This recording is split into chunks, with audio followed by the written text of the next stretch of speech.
ആ ചേച്ചി എന്നാ പറയുന്നു? ഇന്നലെ പള്ളിയിലൊക്കെ പോയോ? എത്ര ദിവസമായി ഇങ്ങോട്ട് വിളിച്ചിട്ട്?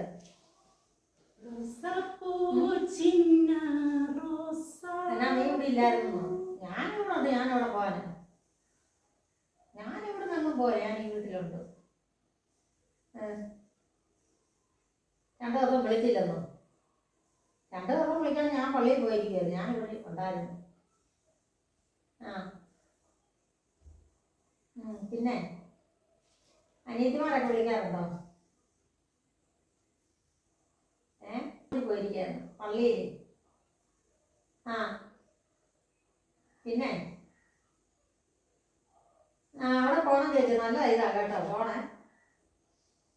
നമുക്കൊരു മുഷിച്ചിലും തോന്നുകയില്ല അവിടെ ചെന്നിരുന്ന. എന്നാ ചേച്ചി എത്ര രൂപ ചിലവുണ്ടെന്നോ? എൻ്റെ ചേച്ചി ബോട്ടയിൽ ചെന്ന് ആലപ്പുഴ ചെന്ന് ഇറങ്ങിയപ്പോഴത്തേക്ക് എല്ലാവർക്കും ഭയങ്കര വിശപ്പ്. എന്നാ ചെയ്യാനാ? ഞാനെന്നാ എങ്ങനെയാലും ബസ്സിൽ കയറി കൃപാസനത്തിൽ ചെല്ലാമെന്നുള്ള പ്രതീക്ഷ ഞാൻ നിൽക്കുക. എവിടെ എല്ലാം കൂടെ കട കണ്ട് കടയ്ക്കകത്തോട്ട് ചെന്ന് കയറി പാലപ്പവും മുട്ടക്കറിയും മതി. അവിടെ പാലപ്പവും കടല ഉണ്ടായിരുന്നു. അതവർക്ക് വേണ്ട. പാലപ്പവും മുട്ടക്കറി ചായ. പിന്നെ എന്നാ ചെയ്യാനാ? അതിനുമായി 10-350 രൂപ.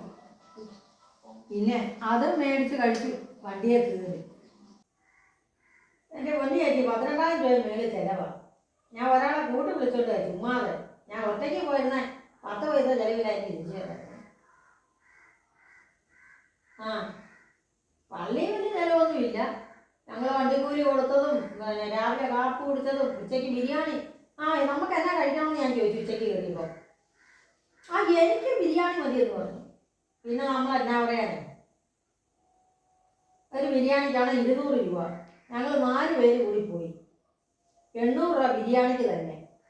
അത് കഴിഞ്ഞ് ബിരിയാണി തീരെ കഴിഞ്ഞ് ഇറങ്ങിയപ്പോൾ പറയുക, എനിക്ക് പെപ്സി മേടിച്ച് തരണമെന്ന്. ഞാൻ എന്നാ പറയണം? ചേച്ചി പറയുന്ന പോലെയല്ല. പിന്നെ പെപ്സിയും മേടിച്ചു. അതും കഴിഞ്ഞ് വലിയ കാലത്ത് ഞങ്ങൾ വണ്ടിയെല്ലാം കയറി ഇവിടെ ബോട്ടിയട്ടി വന്നിരുന്നു. ബോട്ടിയട്ടി വന്നപ്പോഴും പറയാ എന്തായാലും കുടിക്കാൻ മേടിക്കാൻ. ഞാൻ പറഞ്ഞ എൻ്റെ കാശില്ല, വേണം എവിടുന്നേലും മേടിച്ചോളാൻ പറഞ്ഞു. അവിടുന്ന് ഞങ്ങൾ ബോട്ടെ കയറി വീട്ടിൽ ഇവിടെ കാവാലത്ത് വന്നിറങ്ങിയപ്പം ഷാർജ ജ്യൂസ് മേടിച്ചു കൊടുക്കാൻ. പിന്നെ കയറി 50 രൂപ വെച്ച് 4 പേർക്ക് ഷാർജ ജ്യൂസ് രൂപ 200. അത് ഒരു തരത്തിൽ പറഞ്ഞ ഈ ഒരു വഴിക്ക് ഞാൻ പോകത്തുമില്ല, കൊണ്ടുപോകത്തുമില്ല.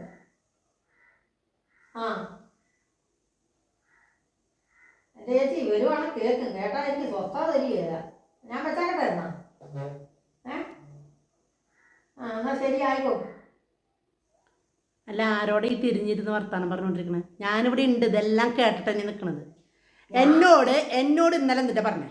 ഞാൻ തിരിഞ്ഞിരുന്നാലും മറിഞ്ഞിരുന്നാലും ഞാൻ വിളിച്ചപ്പോ എന്നോട് പറഞ്ഞു എന്റെ ചെലവെടുക്കാമെങ്കിൽ ഞാൻ വരാമെന്ന് പറഞ്ഞു. ചെലവെടുക്കാൻ വരാന്ന് പറഞ്ഞു. എന്നോട് എന്നിട്ട് പറഞ്ഞ വണ്ടിക്കൂലി എടുക്കാം, ഭക്ഷണത്തിനുള്ളത് എടുക്കാം എന്ന് പറഞ്ഞിട്ടല്ലേ ഞാൻ വന്നത്. പിന്നെ എന്നാ വർത്താനം പറയണത്? ആഹാ, ഒരു ബിരിയാണി വാങ്ങിച്ചു. 4 പേരുടെ കണക്കൊന്നും പറയേണ്ട ആവശ്യമില്ല. എന്നെ കൊണ്ടുപോയിട്ടുണ്ടെങ്കിൽ എൻ്റെ കണക്ക് മാത്രം പറഞ്ഞാൽ മതി. 200 രൂപയുടെ ഒരു ബിരിയാണി വാങ്ങിച്ചു. അങ്ങോട്ടും ഇങ്ങോട്ടും 20 രൂപ വെച്ചിട്ട് ബോട്ട് കാശായി. പിന്നെ എന്താ പറയണേ, മറ്റേ ഓട്ടോ കൂലി. അങ്ങനെ എന്താ പറയുക, എനിക്ക് വേണ്ടിയിട്ട് ഒരു 100-500 രൂപ ചിലവായി. അത്രയല്ലേ ഉള്ളൂ. അതിനാണ് ഈ കിടന്ന് കണക്ക് പറയണേ. ഇങ്ങനെ നോക്കുകയാണെങ്കിൽ ഞാൻ എന്തെല്ലാം സ്ഥലങ്ങളിലേക്ക് കൊണ്ടുപോയിട്ട് അമ്മച്ചിക്ക് ഞാൻ പൊറോട്ട ഇറച്ചി വാങ്ങിച്ചു തന്നിട്ടുണ്ട്. പിന്നെ ഞാൻ ഷാർജ വാങ്ങിച്ചു തന്നിട്ടുണ്ട്. പിന്നെ ഞാൻ പോകുന്ന വഴിക്കൊക്കെ വണ്ടിക്കൂലി എടുത്തിട്ടുണ്ട്. ഇതിനൊക്കെ കണക്ക് പറയുകയാണെങ്കിൽ അല്ല, ഞാനൊരു കാര്യം ചോദിക്കട്ടെ. ഈ പറഞ്ഞ ചേടുത്തി ഏതാണെന്ന് എനിക്കറിയില്ല. എങ്കിലും ഈ ചേടുത്തി ഒരു നേരത്തിന് മോളെ ഞാൻ കൊണ്ടുപോകാൻ നിന്നെ എന്നിട്ട് കൊണ്ടുപോണ്ടാ? അപ്പൊ പിന്നെ ഏത് ചേട്ടൻ്റെ ഭാര്യയോടാണെങ്കിലും വേറൊരു കാര്യമുണ്ട്. ഞാനല്ലേ കൊണ്ടുപോകാനുണ്ടായുള്ളൂ. വിളിച്ചപ്പോൾ വരാനായിട്ട് ഞാനല്ലേ ഉണ്ടായുള്ളൂ.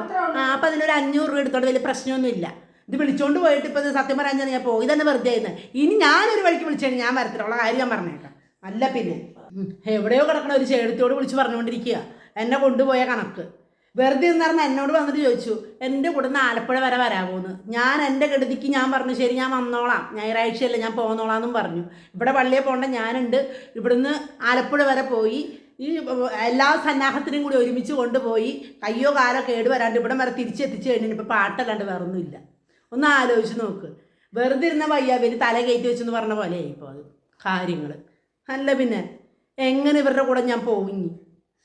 ഇനി വല്ല ആവശ്യത്തിന് വിളിച്ചു കഴിഞ്ഞാൽ വരും. ഈ പറഞ്ഞ ചേർത്തോടെ ഇനി അടുത്ത പ്രാവശ്യം അവർക്ക് എങ്ങനെ പോകണ്ടെങ്കിൽ കെട്ടെഴുന്നുള്ളി വരാൻ പറയട്ടാ.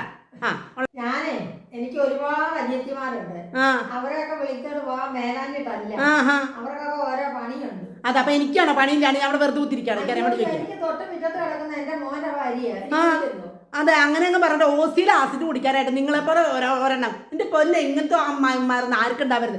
ഞാൻ ഇന്നലെ ആ ബിരിയാണിക്ക് വാങ്ങിച്ചാൽ ചോദിച്ചു ദൈവം എത്ര നല്ല അമ്മായിമ്മ, 10-15 വർഷമായിട്ട് ഒരു ബിരിയാണി പോയിട്ടൊരു കട്ടൻ കാപ്പി പോലും പുറത്തുനിന്ന് വാങ്ങിച്ചു തരാത്ത ഈ അമ്മായിമ്മ കൊണ്ടുപോയി കണ്ടൊരു ബിരിയാണി വാങ്ങിച്ചപ്പോൾ ഞാൻ വിചാരിച്ചു ദൈവമേ എത്രയോ നല്ല കാര്യമെന്ന്. ഇതിപ്പോൾ കൊണ്ടുപോയി എൻ്റെ പൊന്ന് ദൈവമേ, ഞാൻ ഇന്ന് ചേട്ടനോട് പറയുന്നുണ്ട് ഇനി ഇങ്ങനെ ഒരു കാര്യത്തിൽ ഇങ്ങനെ നല്ല ഒരു ആവശ്യത്തിന് വിളിച്ചാൽ ഞാൻ പോകത്തില്ലെന്ന് ഞാൻ പറയും. ഇവിടെ വേറൊരു മരുമോളുണ്ട്, അവളെ ഒരു കാര്യത്തിനും കൊണ്ടുപോകത്തില്ല, എല്ലാത്തിനും ജിനിയെ വിളിച്ച് ഓടി വരും.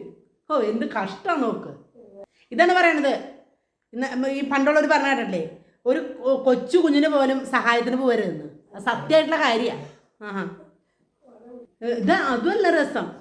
വെറുതെ ഇരുന്നാർന്ന് എന്നെ വിളിച്ചുകൊണ്ട് പോയി ഒരു എവിടേക്കെങ്കിലും പോവുകയാണെങ്കിലോ ഒരു 10-15 പേര് കൂടെ കാണും. എന്നിട്ട് പിന്നെ അതിൻ്റെ ചിലവ് കൂടി ഞാൻ എടുത്തോളാം.